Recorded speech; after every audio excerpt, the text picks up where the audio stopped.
Assalamualaikum warahmatullahi wabarakatuh. Salam Pramuka.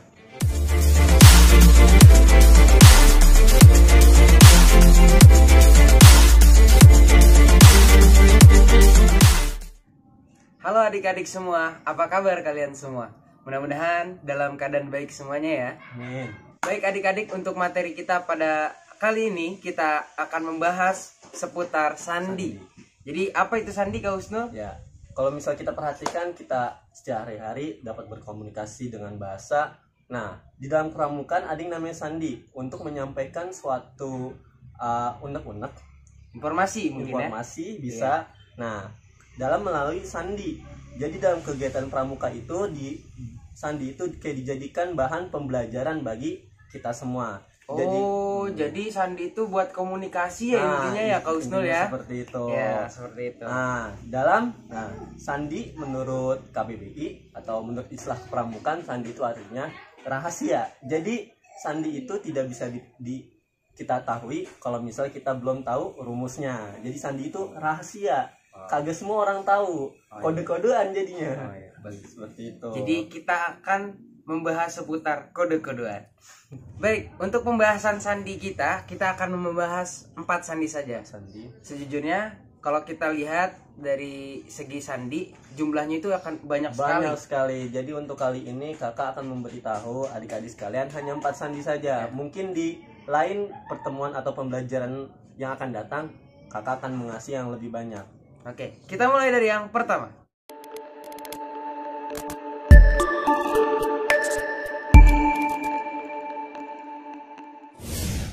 Baik, sandi yang pertama yaitu adalah sandi kotak 1. Seperti mana? Seperti gambar di atas ini. Ya, kita lihat ya gambarnya di atas.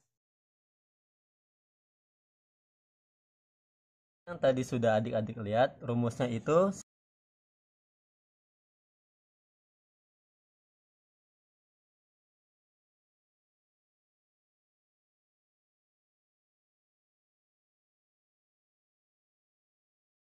penggunaannya adalah, kita lihat huruf A ada di mana? Huruf A ada di sebelah sini.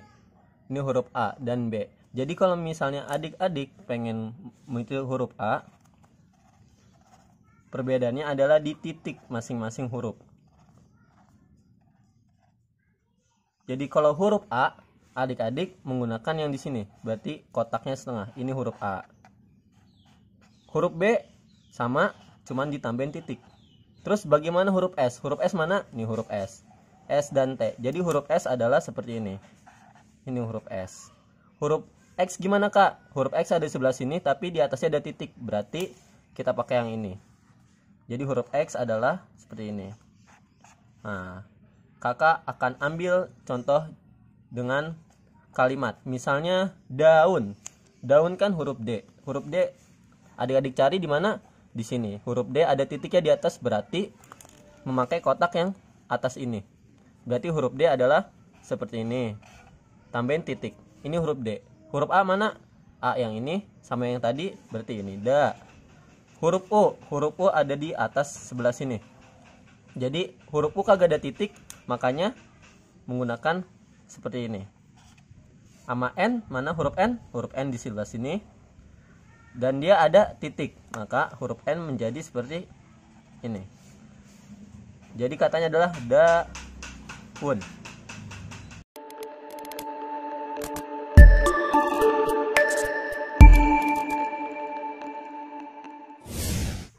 Oke, untuk yang kedua ada yang namanya sandi kotak 2. Apa itu, Kak?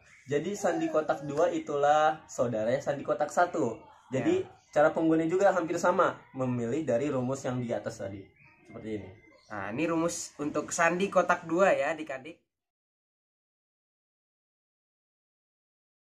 Seperti yang adik-adik lihat, sandi kotak 2 kurang lebih sama seperti sandi kotak 1. Apa bedanya? Di setiap sandi kotak 2 itu memiliki yang huruf yang sama memiliki 3 titik. B 1 titik, C 2 titik, E 1 titik, F 2 titik, dan seterusnya. Jadi caranya, rumusnya hampir sama seperti sandi kotak 1. Contoh, huruf A. Huruf A ada di daerah kiri bagian atas ini. Maka huruf A jadi seperti ini. Ini huruf A. Huruf O seperti apa huruf O? Huruf O ada di tengah sini dan memiliki 2 titik, maka huruf O menjadi kotak. Dan ada 2 titiknya. Ini huruf O. Bagaimana huruf Z? Huruf Z ada di bawah sini bagian kanan. Maka dia mempunyai titik, maka huruf Z akan menjadi seperti ini. Contoh kata seperti tadi, daun. Huruf D ada di sini, maka huruf D menjadi seperti ini. A ada di sebelah sini, makanya A seperti ini, da. Huruf U seperti di mana? Huruf U ada di bawah sini, memiliki 2 titik, maka jadi ini. Huruf N di mana? Huruf N di sini memiliki 1 titik, maka jadi artinya daun. Seperti itu.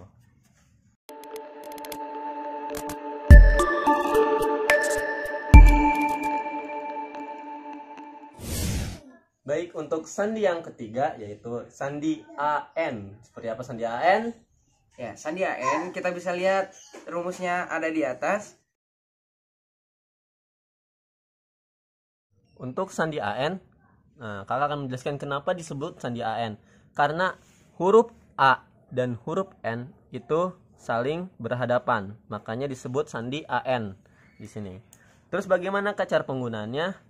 Jikalau adik-adik ingin memilih huruf H, maka adik-adik harus memilih pasangannya, yaitu huruf O. Nah, jikalau adik-adik ingin memilih huruf R, maka adik-adik harus menulis huruf yang sebaliknya, yaitu huruf E. Contoh seperti ini. Daun, tulisan D A U N. Maka adik-adik jangan nulis daun.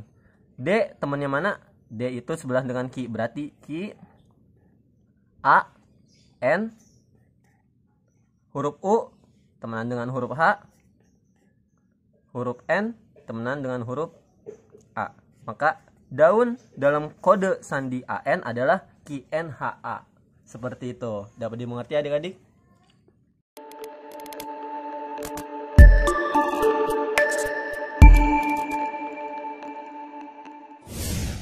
Yang terakhir adalah sandi AZ. AZ juga adalah saudaranya sandi AN. Jadi rumusnya hampir sama, cuman dibalik antara AN dan AZ. Ya, kita bisa lihat lagi contohnya di atas.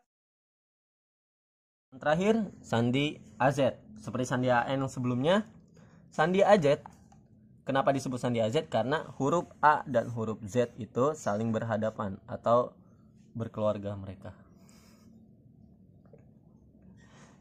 Ya, karena sandi AZ itu mengapa disebut sandi AZ? Karena A dan Z itu saling berhadapan. Sedangkan AN tadi kan A dan N. Nah, sedangkan sekarang A sama Z, maka disebut sandi AZ. Sama seperti sandi AN cara penggunaannya. Contoh seperti kayak tadi. Biar adik-adik mudah, daun. D A U dan N. Maka huruf D mana temennya? W. Maka tulisnya D adalah W. A Z U, mana huruf U? Ini huruf U bertemanan dengan huruf F. Huruf N bertemanan dengan huruf M. Maka daun dalam sandi AZ adalah WZFM. Seperti itu. Oke adik-adik semuanya, bagaimana? Tadi sudah paham ya apa yang disampaikan oleh Kak Usnul dan kakak? Ya, kita tarik kesimpulan bahwa sandi adalah sebuah kode rahasia untuk menyampaikan informasi. Ya. Ya, ada pun macam-macam yang seperti tadi yang sudah kakak jelaskan tadi, ada kotak 1, kotak 2, AN dan AZ itu salah satu jenis dari berbagai macam sandi yang begitu banyak. Jadi untuk sekarang kakak hanya menjelaskan 4 macam sandi. 4 macam saja ya. Mungkin di lain waktu kita akan sharing lagi, kita akan memberitahukan lagi kepada kalian semuanya. Oke? Kakak akan memberikan tugas atau PR kepada adik-adik sekalian berupa sandi. Jadi di situ ada 4 soal berbentuk kalimat dan di situ menggunakan sandi kotak 1, kotak 2, AN dan AZ. Ya, jadi nanti tugas kalian adalah hanya menebak kata apakah yang dimaksud dalam sandi tersebut. Oke, paham ya semuanya ya? Ya, soalnya sebagai berikut. Baik, mungkin cukup sekian materi untuk kali ini tentang sandi. Ya. Mudah-mudahan ilmunya bermanfaat Amin. dan kepakai untuk kita semuanya nanti. Kurang lebihnya mohon maaf dari kami berdua. Wassalamualaikum warahmatullahi wabarakatuh. Salam Pramuka. Tell me to get